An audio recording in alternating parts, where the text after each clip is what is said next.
warahmatullahi wabarakatuh. Apa kabarnya sahabat sekalian? Selamat datang di Sri Hartati Berbicara. Adapun tema kita pada kali ini adalah masa bodoh orang berkata apa? Jadilah dirimu sendiri.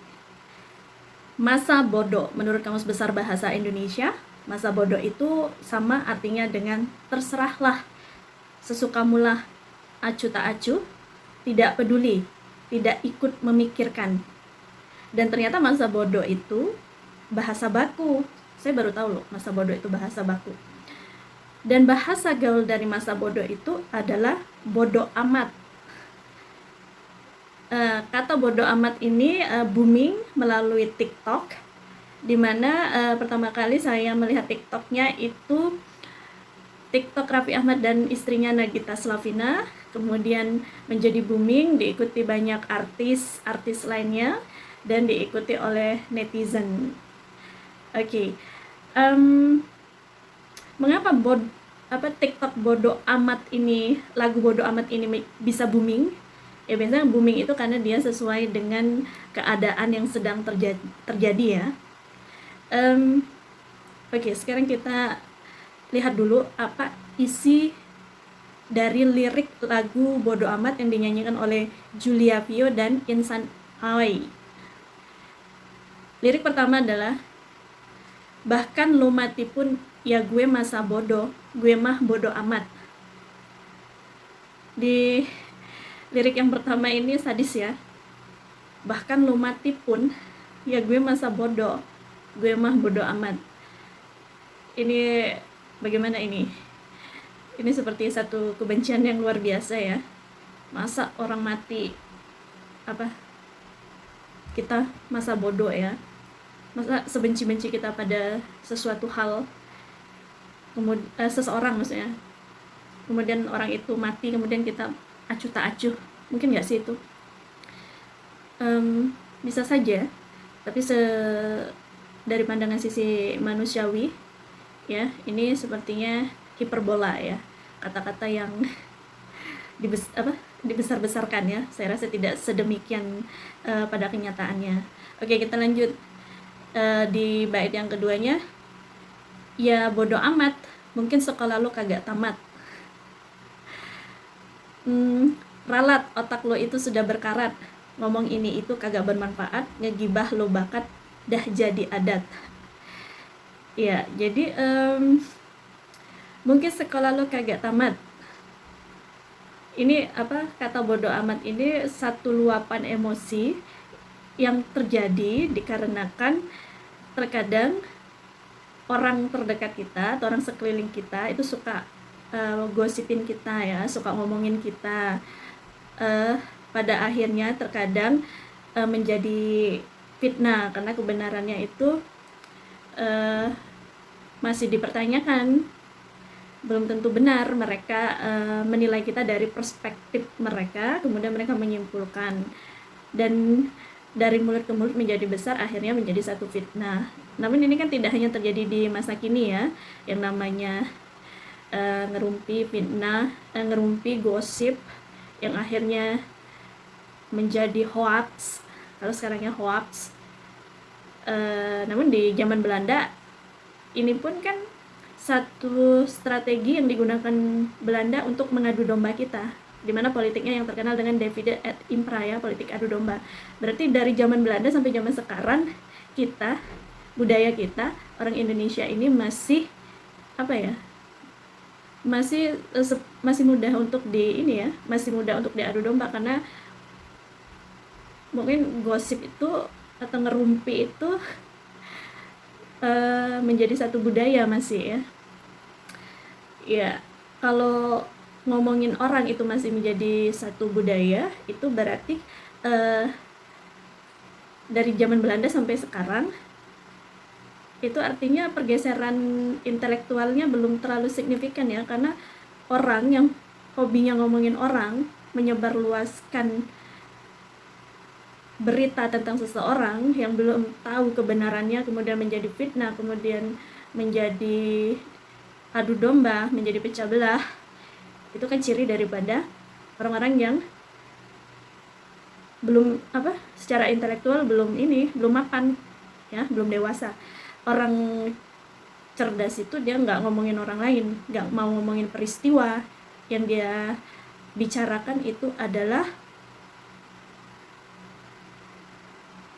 pengetahuan, ya. Jadi nggak mau ngomongin orang, nggak mau ngomongin peristiwa atau kejadian, ya. Yang didiskusikan adalah perkembangan ilmu pengetahuan kalau orang sudah cerdas seperti itu.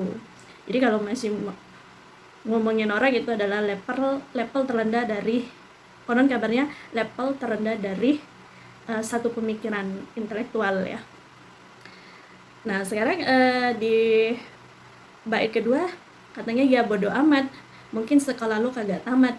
Nah yang ironisnya ya, kalau misalnya gosip, fitnah atau adu domba itu terjadinya di kalangan masyarakat yang pendidikannya menengah ke bawah, itu masih bisa dimaklumi. Itu tadi kan dia bilang mungkin sekolah lu kagak tamat, oke lah. Namun ternyata hal ini terjadi sampai dengan yang kalangan yang level pendidikannya sampai ke atas gitu. Menengah ke atas itu masih sebagian itu masih terjebak dengan pemikiran gaya divide et impera ini, ya, suka adu domba untuk kepentingan pribadi atau hanya untuk satu kepuasan pribadi. Ya, mungkin sekolah lu kagak tamat katanya, cuman di bawahnya ralat. Nah di ralatnya ya, otak lu itu sudah berkarat.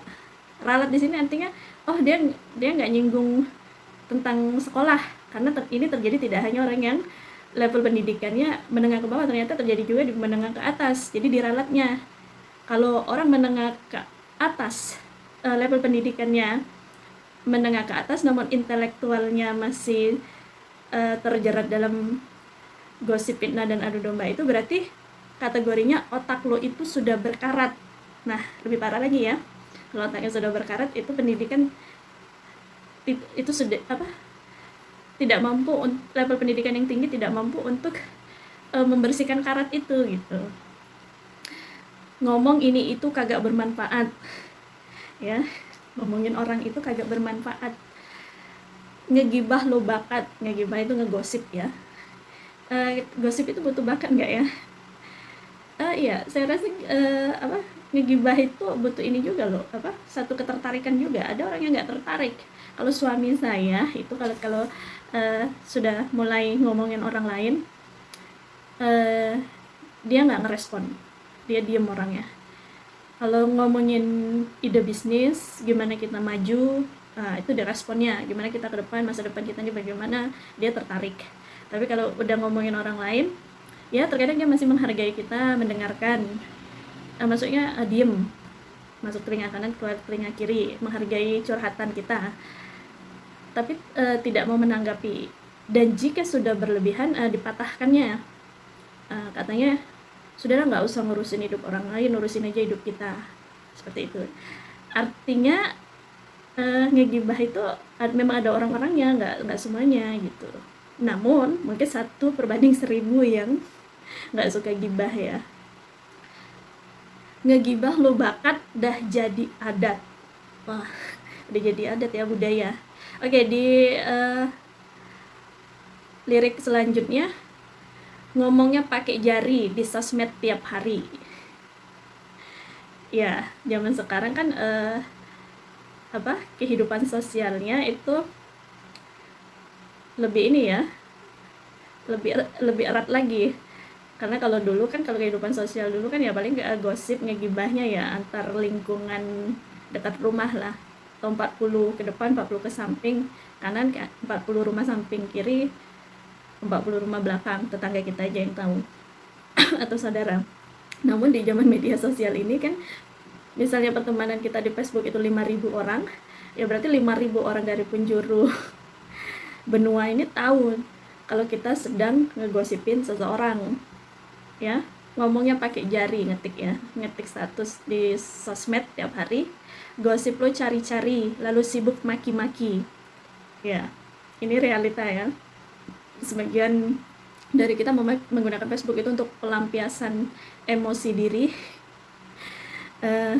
Terkadang maki-maki di Facebook itu kan, lebih apa, lebih parah dari zaman dulu ya. Jadi semua orang tahu karena ribut di media sosial. Kalau siapa, kalau Nikita Mirzani itu justru dijadikannya ini ya, sumber cuan ya, dicari keributan, akhirnya orang nonton tayangannya, dari tayangannya itu dapat AdSense. Katanya kan kalau misalnya ribut itu justru AdSense-nya pemasukannya besar, jadi memang dicari-cari itu sama Nikita Mirzani keributan biar dapat uang. Wallahu alam ya, saya nggak tahu. Lo belaga hebat karena banyak rupiah, tapi lo harus cepat untuk pergi ruhyah. Ya, lo belaga hebat karena banyak rupiah. Ya, orang kalau banyak rupiahnya akan melawan tuh. Tapi lo harus cepat untuk pergi ruhyah katanya. Pergi di ruhyah ya. Biar setan-setannya pada pergi semua. Oke, cari masalah, bodoh amat lah. Ya. Lakuin ini itu jadinya serba salah. Ya, jadi zaman sekarang itu, bukan zaman sekarang aja sih, dari zaman dulu juga seperti itu. Ketika kita melakukan hal ya, perspektif orang kan beda-beda. Namun di era sekarang karena adanya wifi, internet, itu media sosial ini cepat, jadi ya ini ya, yang mengupat itu seluruh Indonesia kalau terjadi sesuatu hal. Bukan seluruh Indonesia aja, bisa sampai ke dunia luar ya, negara luar. Ngelayanin lo hanya undang amarah, lebih baik gue acuhkan ajalah. Ya udah, kalau kita ngadepin orang-orang seperti itu ya memang acuhkan ajalah gitu. Kalau diladenin kan tambah jadi ya diemin aja gitu, nanti kan capek sendiri. Itu kalau misalnya setan yang merasuki orang itu masih setan yang biasa ya. Tapi kalau sudah mbahnya setan, walaupun tidak kita ladenin juga, dia semakin kesel gitu. Kalau nggak diladenin semakin kesel, semakin dicari-cari, semakin dikorek-korek gitu kan. Kalau yang merasuki yang sudah mbahnya setan ya, nenek moyangnya setan, bahaya. Ya, karena bisa sampai fitnah, dan fitnahnya itu kalau dikorek-korek kayak gitu, fitnahnya bisa membawa kita ke jalur hukum dan akhirnya kita dirugikan. Nah, itu yang kalau sudah sampai di situ ya tentunya kita harus mengambil tindakan. Tapi kalau cuma sebatas ocehan saja ya udahlah gitu. Tapi kalau sudah mereka yang menghina kita, mereka yang mengupat kita dan sebagainya macamnya, kalau sudah merugikan tentunya kita harus melakukan satu tindakan. Kalau nggak tuh ya masa bodoh lah ya gitu, blokir ya dari pertemanan, tidak usah mendengarkan semua tentang dia atau tentang mereka. Lo ngomongin gue bodoh amat. Lo ngehina gue bodoh amat. Lo munafikin gue bodoh amat. Bahkan lo mati pun ya gue masa bodoh, gue mah bodoh amat. Gitu ya, karena udah dianggap nggak ada gitu ya, udah dianggap nggak ada, jadi mati pun ya sama aja lo ada atau bahkan lebih baik lo nggak ada gitu kan. Jadi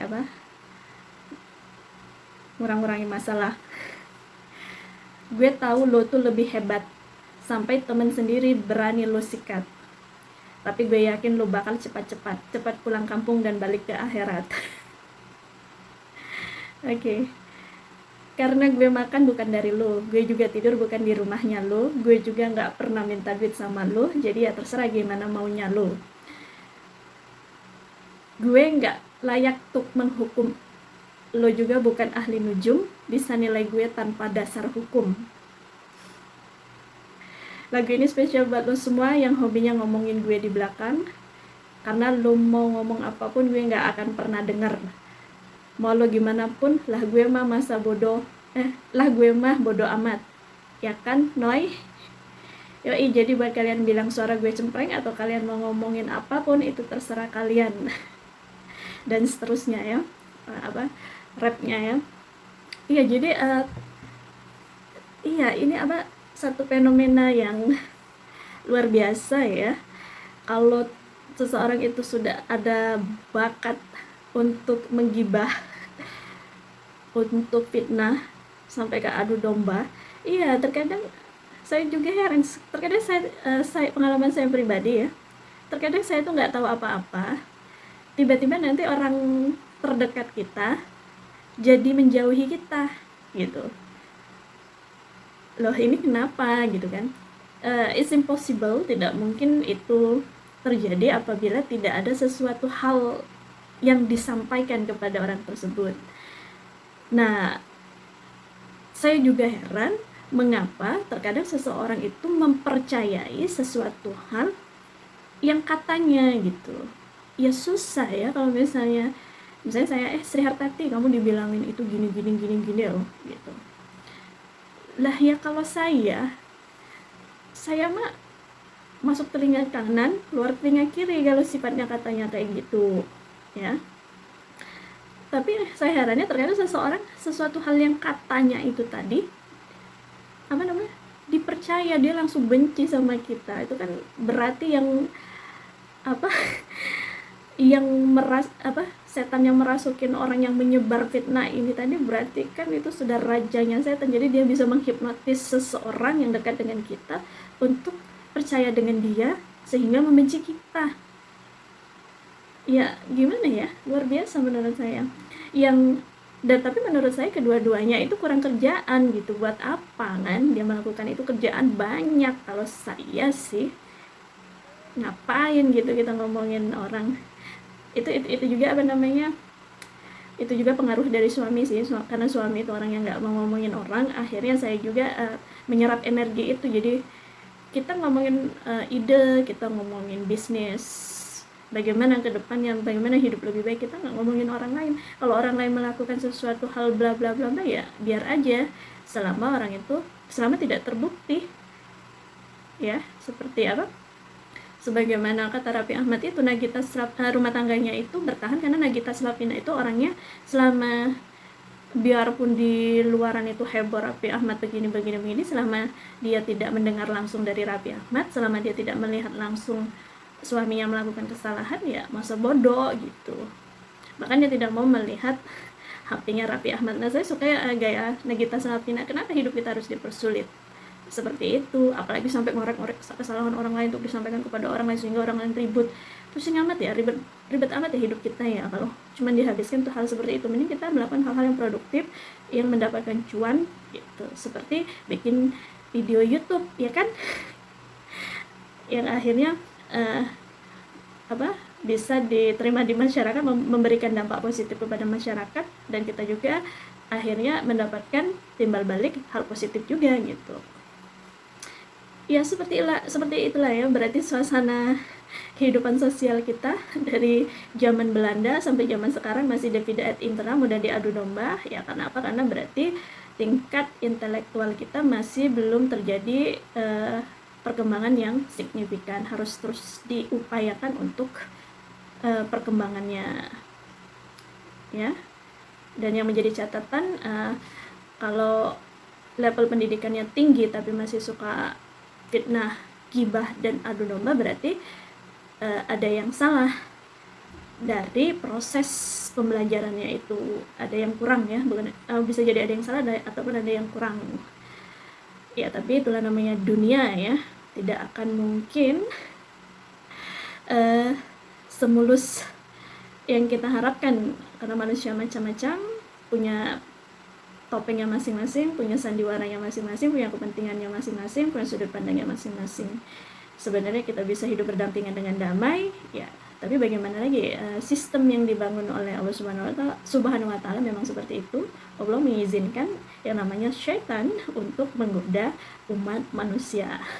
Wallahu a'lam bishawab. Intinya adalah kegagalan dan kesuksesan kita tergantung bagaimana kita mengontrol diri dalam menghadapi kehidupan sosial.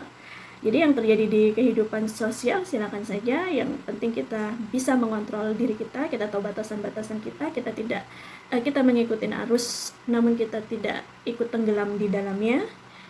Dan mudah-mudahan dengan niat baik tersebut, innamal a'malu binniyat ya, dengan menyebarkan hal yang positif tersebut, hal positif the law of attraction, apa yang kita sebar akan kita tuai, tidak hanya untuk kita, tapi kebaikan itu, cinta yang kita tebar itu bisa membawa hal yang positif juga untuk orang-orang di sekitar kita, atau bahkan mendunia, membawa positif mendunia. Wow, it's amazing ya, mudah untuk dikatakan tapi tidak mudah untuk dibuktikan. Namun tidak ada yang tidak mungkin, semuanya mungkin jika Allah menghendaki. Kun fayakun. Oke, terima kasih sudah menyimak Sri Hartati berbicara. Wassalamualaikum warahmatullahi wabarakatuh.